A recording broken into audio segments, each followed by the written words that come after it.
I've had, if a dog is, my personal opinion, so I know some trainers won't take on clients unless the dog is on medication. And personally, I think that's really wrong. There's plenty of dogs that just literally haven't learned to be by themselves. It's not that they're necessarily anxious. It could be that so when we had the COVID lockdowns, Yeah. there's a lot of dogs that were adopted into their homes. They had 24/7 access to their guardians for 2 years. Life started going back to normal, and they're like, I don't understand, why are we not together anymore? And they literally had never learned to be by themselves.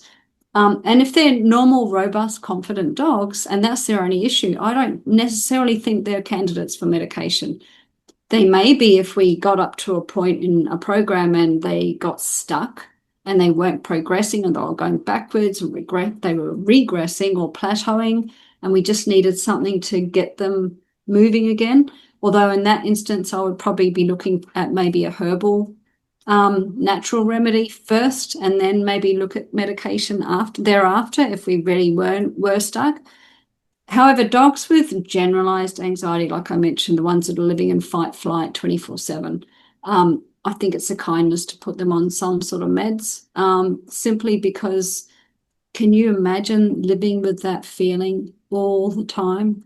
If it was us, like it's a horrible way to feel when you get that knot in your stomach and you're just wary about everything. It's not nice. And so maybe those dogs do need medicating. But I don't say, hey, your dog needs medicating. I say, hey, I think you should have a conversation with your vet because your dog might need some extra support. And then again, it's like, what vet do we go to? It's like a human GP. Some have got an interest in skincare or,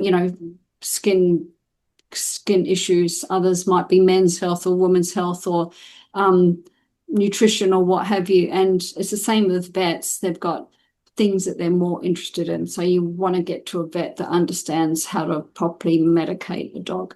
And some vets will say, hey, this is beyond me. And they'll say, go to a vet behaviorist, which charge an arm and a leg. They're not cheap, but they're more skilled in prescribing medications. So I want to talk a bit about your training.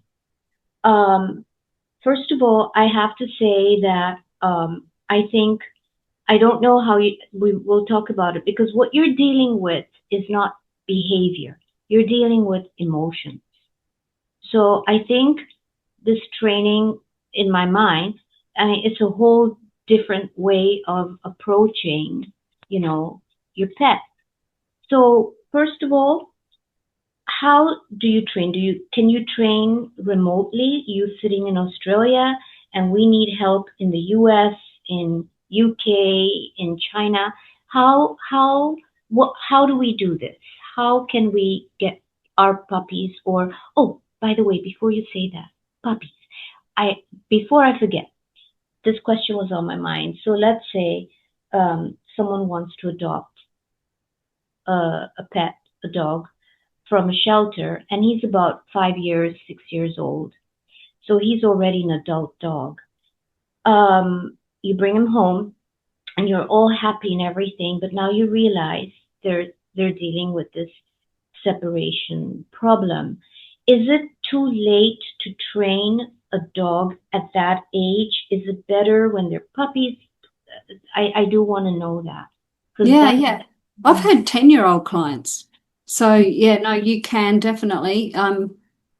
With a puppy that's coming into the home, I like preventative. Like I really like working preventative cases because it's so much easier to get it right in the first place than try to fix a problem once it's, not working anymore. So, but yes, you can definitely, certainly. So with a 5-year-old coming into the home, I really just wouldn't leave it alone initially. And then I would just start with some draw desensitization and then gradually building up that time. So in that respect, we are being preventative, as opposed to reactive. It's a lot easier to fix and a lot quicker to fix, to be preventative and reactive. But of course, sometimes, especially if it's a rescue, we don't know, we may not necessarily know what the dog's past is, how many homes it's had. So it could actually come into your home and maybe you're the fifth home, because people keep returning it because they don't want to deal with the problem. Yeah. So, we have to acknowledge that and start working with, in that case, we're not being preventative, are we? We're being reactive, but yeah. And just before we get into your, how we can approach you and how, and work with you in behavior training for their separation, emotional training, um, they also, I mean, people say, again, people say, but sometimes, we talk, we mummies and daddies, we talk.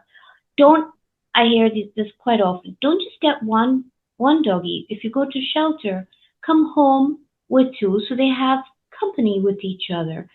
So what is your take on that? Come home. Getting another dog, yeah.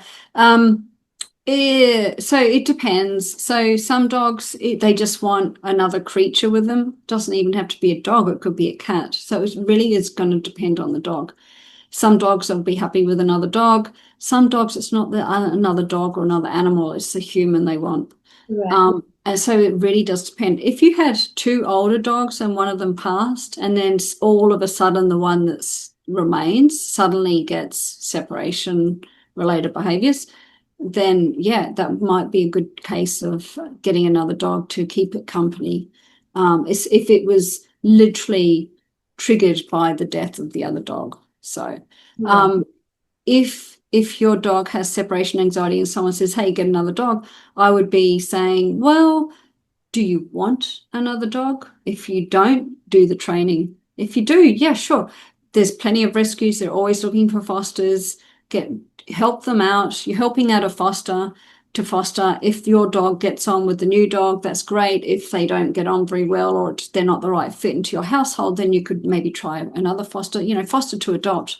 Um, and if it helps your dog with the separation anxiety, brilliant. If it doesn't, and you're like, oh, I didn't really want, like it, at least you've done something to help foster the rescue with their fostering. So.